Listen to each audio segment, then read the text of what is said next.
I don't know, maybe I should have seen it coming. My wife had been spending more and more time with her friend Audrey lately, and something about that always rubbed me the wrong way. Audrey was divorced, constantly in new relationships, and frankly lived what I'd call a reckless lifestyle. She jumped from man to man, so often I stopped trying to remember their names. Not that I cared to in the first place. I never made a fuss about their friendship, though. Despite my feelings, I figure it wasn't my place to interfere. Linda seemed to value Audrey's company, and I chose to respect that. Maybe that was my biggest mistake. Because Audrey, as it turned out, would become the wedge that cracked my marriage open. Linda and I had been married for 17 years. We had 2 children, Tanya, who was 15, and our son Clay, who was 13. Life was good. Linda had a steady job at a medical practice, and I was doing quite well selling computer software. We lived in a nice neighborhood, drove decent cars, and from my perspective, had a peaceful and fulfilling life. But my perspective clearly wasn't the whole picture. One Friday evening, I got home to find Linda and Audrey seated at our kitchen table. Audrey looked her usual smug self, but there was something in Linda's eyes, unease, like she was dreading something, that set off alarm bells in my head. "Hi, darling," Linda greeted, rising to kiss me. "Hi, honey," I replied, setting my briefcase down and hugging her. I glanced over at Audrey. "Hi," I said flatly, then turned to Linda. "I'm going to run upstairs and change." "Okay, darling. Would you like a cup of coffee?" she asked, fumbling her words slightly. "Audrey and I have something we'd like to talk to you about when you come back down." I paused. "What?" I asked, figuring there was no time like the present. "Well, why don't you go up and change, honey? I'll get your coffee and we'll talk when you come back down." "Okay."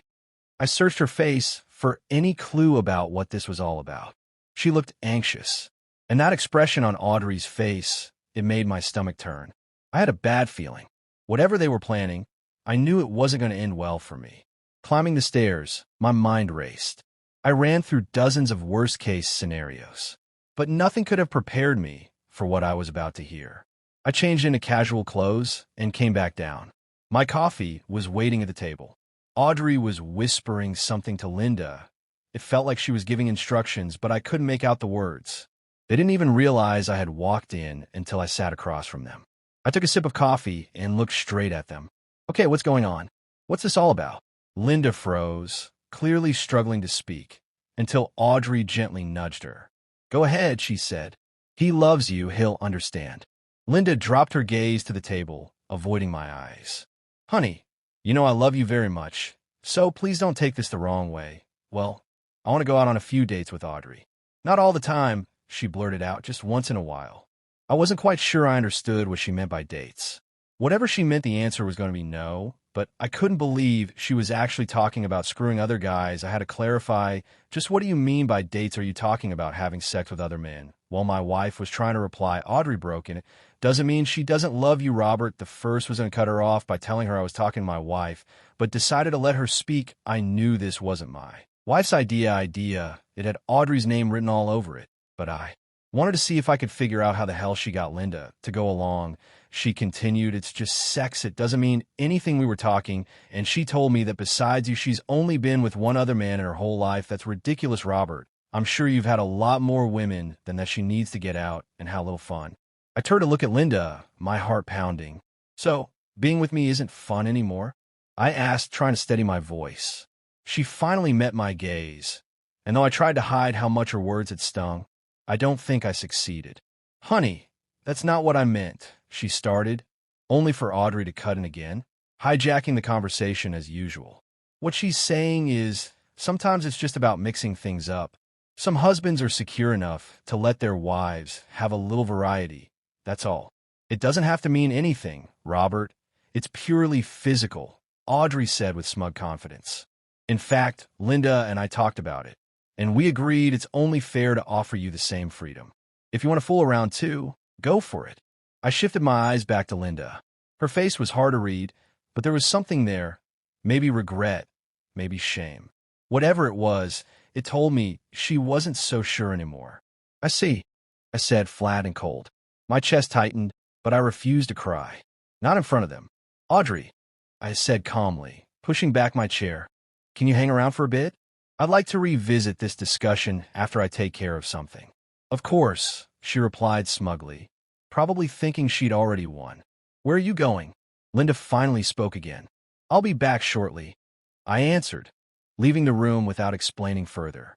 Once inside my office, I shut the door. Ever since I was young, I've always believed in facing serious matters head-on. That doesn't mean I lack humor or joy in life. I could be the life of the party when the moment's right, but betrayal? That's different. That's war. I sat at my desk, hands trembling slightly as I opened my laptop and began typing. My emotions churned with every word I wrote. Dear Linda, I never imagined the woman I've loved so deeply would be the one to break my heart so completely. But today, when you told me you intended to be with other men, something inside me cracked. I know Audrey played a role in influencing this decision, but your willingness to entertain it has already wounded what we built together. Let me be absolutely clear. I view any sexual interaction, with either gender, as a betrayal of our vows. To remove all doubt, this includes any sexual touching, stimulation, or oral acts, whether given or received. If you choose to ignore my feelings and proceed with this plan, here is what will happen. On Monday, I will file for divorce. I will inform both our families and all mutual friends about the reason behind this decision. I will sit down with our children and tell them exactly why our family is falling apart. I will make it my mission to identify anyone you become involved with. If they're married, I will notify their spouses without hesitation. I won't feel bad for them or for you. Once I initiate divorce proceedings, there will be no reconciliation. We'll always be co-parents, but emotionally, I will cut all ties and start fresh without you. Linda, the choice is yours. These are the consequences if you go through with sleeping with other men. However, if you choose to remain committed to our marriage, know that there will be non-negotiable conditions. First, cut off all contact with Audrey. Permanently. No texts, no meetups, no excuses. Second, you'll move into the guest room until I feel differently. Third, you will schedule a full STI screening. Until I see those results and feel secure, there will be no intimacy between us. I will not even consider having sex with you until I know for sure you are safe. Should any results prove positive, I will immediately file for divorce. Fourth, you must agree to have a GPS tracker installed in your car. I will check it regularly, and if I have any questions about your location, I expect honest and respectful answers, no attitude. Fifth, you will attend marriage counseling with me. If you accept every one of these conditions, I'll do my best to begin the long, difficult process of rebuilding trust. But that won't happen overnight. You wounded me deeper than I ever thought possible. So now, my dear Linda, the decision is yours. I truly hope you choose wisely. Still hurting, but with love. Robert. For full transparency, I CC'd several individuals on this letter. Audrey Simpson, Mr. and Mrs. Daryl Hoskins, Mr. and Mrs. Bryce Anderson, and our attorney, Mr. John Coulter. As I printed the final draft, I could hear Linda and Audrey talking in the living room, their voices slightly muffled. I knew they had moved from the kitchen, probably thinking I was stewing alone in my office. What they were saying didn't matter. I draw my line, and I wasn't backing down. I used my mail merge software to prepare labeled envelopes and stuff the letters for our respective families and legal representative. Each was sealed and stamped. Then I made duplicates for the people I referred to as co-conspirators. When I opened the door to leave my office, both women looked up quickly. I walked straight to the front door. I'll be right back, I said. I have something for the mailbox. Mailbox? My wife asked, confused. But I was already stepping outside before she could finish. At the street corner, I dropped the envelopes in the mailbox with a strange sense of finality. When I returned, I found them still seated on the couch, waiting. Without a word, I handed each of them a printed copy of my letter. What's this? Linda asked, looking puzzled. Have you thought about what we discussed? I have, I replied evenly. You're holding my answer. I wanted my thoughts in writing. No ambiguity, no misunderstandings. They both slowly began to unfold the papers. I kept my eyes on Linda, and the moment she began reading, tears welled up in her eyes. You bastard, Audrey snapped. What kind of controlling jerk are you? She grabbed for Linda's hand, but my wife yanked it away and shouted, "Shut up. He's my husband. I love him. And no one, not even you, gets to insult him in my house." Audrey's jaw dropped. Her expression was frozen in disbelief. "Out," Linda said sternly. "I want you out of this house and out of my life. Don't call me, don't visit. We're done." She stood up and forcefully took Audrey by the arm, guiding her to the front door. "This is goodbye, Audrey," she said, her voice trembling. "I listened to you, and now my marriage is hanging by a thread. Stay away from me." She slammed the door behind her so hard it rattled the frame. Turning back to me, tears streaming down her cheeks, she whispered, "I'm sorry, Robert. I never meant to hurt you. I haven't done anything yet, I swear. I'll take every test, meet every condition, just please don't leave me. I still love you. I can't imagine life without you." I said I'd try, Linda. I told her. I can't promise more than that. Accept this. One mistake, one step over the line, even something as small as being in the same room with someone naked, and we're finished. "I understand," she nodded, her voice quiet. "It'll take time, but I'll prove myself.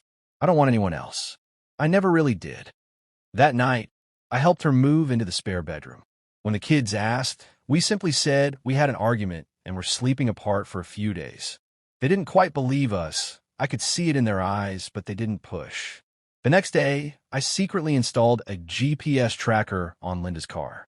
I also picked up a discreet phone recorder. It was a small device, plug it into any wall jack, and it automatically recorded both ends of every call. When the call ended, it would shut off. I set it up in my office and hid the unit behind the filing cabinet just in case. That Sunday, I quietly installed the GPS tracker in Linda's vehicle and set up the corresponding software on my laptop. Although a part of me wanted to believe we could fix things, I still had serious doubts. Linda's work schedule gave her 3 days off each week, Saturday, Sunday, and Monday, so I made a mental note to watch her movements on Monday closely. I checked the GPS feed obsessively while at work. Around 10 a.m., the signal pinged at a nearby grocery store. Other than that, her car remained parked in our driveway the entire day. Still, even with that reassurance, a lingering unease tugged at me. I couldn't wait to listen to the recordings from the house phone when I got home. That evening, I arrived to find the kids doing homework at the kitchen table while Linda was busy preparing dinner. "Hi, honey," she greeted me with forced cheerfulness, coming over for a kiss. I turned my cheek instead, and I could see the flicker of disappointment in her eyes. "Can we talk later?" she whispered. "After the kids are asleep?" Her request made my pulse quicken, but I nodded. "Yeah," I replied, tension already building in my chest. After dinner, I spent some time helping the kids, and then told them I needed to get back to work. I retreated to my office, shut the door, and plugged in my headphones to listen to the call recordings privately. The very first message nearly stopped my heart. "Hello." Linda answered after 2 rings. "Hey girl, is he at work? Can you talk?" Came Audrey's familiar voice. My stomach twisted. "I told you, Audrey, we're done," Linda snapped. "You're not my friend anymore. Accept it." "Come on, Linda. How was I supposed to know Robert would flip out like that? I never meant to ruin anything." "I don't care," Linda shot back. "The very first thing Robert asked was that I cut ties with you, and I'm not about to risk messing things up any further. If you contact me again, I'll make sure everyone knows you tried to sabotage my marriage. I mean it." Click. The call ended.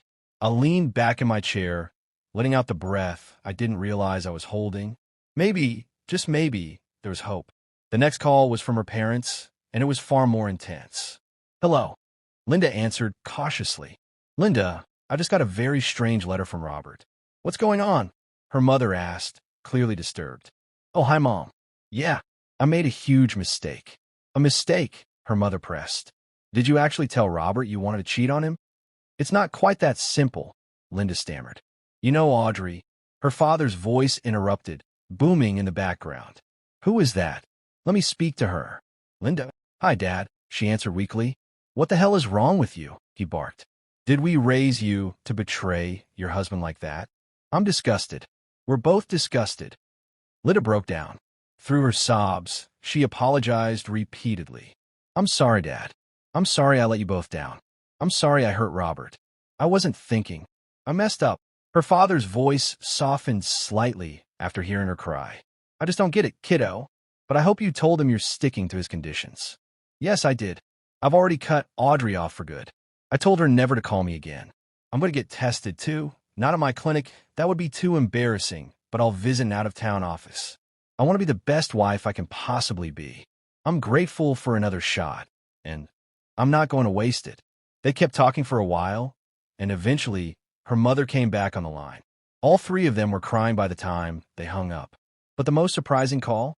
It came from Linda to my mother. Hi, Mom, Linda began. Hi, honey. It's lovely to hear from you. How are things? Obviously, you haven't received Robert's letter yet. Letter? What letter? My mother asked with sudden concern. Well, what is it, Linda? What's happened? Are the children all right? Did something happen to Robert? The panic in my mom's voice was immediate. No, Mom, the kids are fine. Robert's fine. Well, I did something really stupid and it's hurt our marriage. Robert's threatened to divorce me. And divorce? What did you do? My mom asked, her voice tightening. I told him I wanted to go on dates with other men, Linda confessed. What? Why would you even say something like that? My mom exclaimed, stunned. I don't know, Mom. It was so stupid, Linda admitted. I'll let a friend of mine, she's single, fill my head with all these wild ideas. She's constantly going out, sleeping around, telling me how every guy is different, how exciting it is. She made me feel like I was missing out. She kept saying I needed to live a little to experience things before it was too late.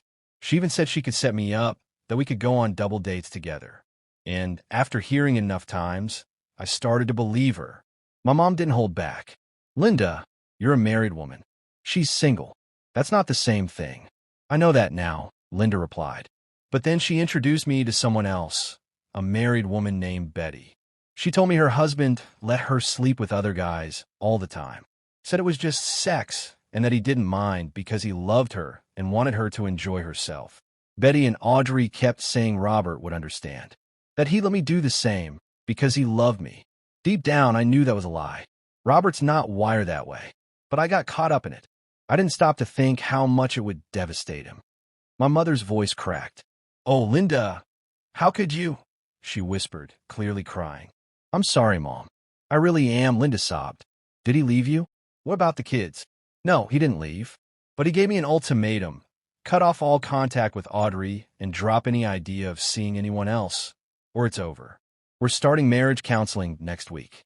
He even sent letters to our families explaining everything, to my parents, to you and Dad, and even to our attorney. My parents already got it. I figured it might take another day for it to reach you guys. My mom was still crying. Linda, I don't even know what to say to you. I never imagined you could be so reckless. I just hope Robert loves you as much as I think he does, because if I'd pulled something like that with your father, I'd have been out the door in seconds. I know, Mom.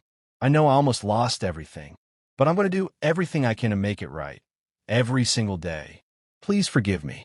Listening to both of them sobbing on the line made my own throat tighten.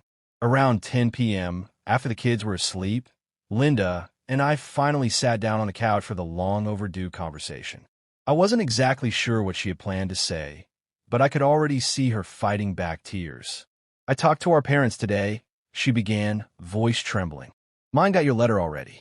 And, well, let's just say Dad didn't hold back. She gave a weak laugh, then corrected herself. Actually, no one held back. They all told me exactly what they thought. Your mom and Dad hadn't received it yet, so I called them myself, just to soften the blow a bit. I wish I'd done that for my own folks. They're heartbroken, but honestly, so am I. I can't believe I let this happen. I'm ashamed of myself. She wiped her cheeks and took a deep breath. Oh, and please don't be upset, but Audrey called again. She apparently didn't believe I was serious when I ended our friendship. But I told her. I said if she ever reached out to me again, I'd tell everyone what she did. She doesn't have many female friends, so I doubt she'll risk it. Even though I already knew about the calls, I appreciated that Linda was upfront with me. I took her hand, gave her a quiet smile, and thanked her for being honest. Later that week, Linda went and got tested for STDs. To be honest, deep down I never truly believed she'd physically cheated. If she had, Audrey wouldn't have been able to help herself. she would have found a way to throw it in my face. She would have most certainly spilled the beans. I know HIV can hide in the body for years before showing up. But all the other test results came back clean. So, after 3 long months of waiting and emotional healing, I finally invited Linda back into our bedroom. Our first few nights together were hesitant. There was a stiffness between us, not physical, but emotional. Still, Linda didn't give up. She was determined to rebuild the connection we had lost. She made it her mission to revive our intimacy, to make it not only what it once was, but better. And eventually, it worked. She began to meet me with genuine desire, without hesitation, without reservation. And in time, our passion became deeper, more sincere than it had been in years. Ironically, it might have taken near destruction for us to reignite what we had been slowly letting fade. Therapy helped too. A lot. Our counselor made Linda dissect every conversation she had with Audrey and that woman Betty. Over and over. Every manipulative line. Every twisted suggestion. Even Betty's husband had weighed in, claiming that a man who truly loves his wife would support her in exploring her needs. Code for cheating, of course. He actually tried to argue that real love meant turning off jealousy and giving your partner sexual freedom. To me, it sounded like a weak excuse to pursue other married women, my wife specifically. One of these days, I might just track that guy down and have a personal conversation about what it means to interfere in someone else's marriage. Between Audrey, Betty, and that creep of a husband, they almost succeeded in tearing everything apart. They really knew how to sell the fantasy, and they nearly convinced my wife to live it. It's been over a year since that awful chapter in our lives. I've had no reason to doubt Linda since. Still, every now and then I check the GPS tracker. I skim through her call logs on occasion.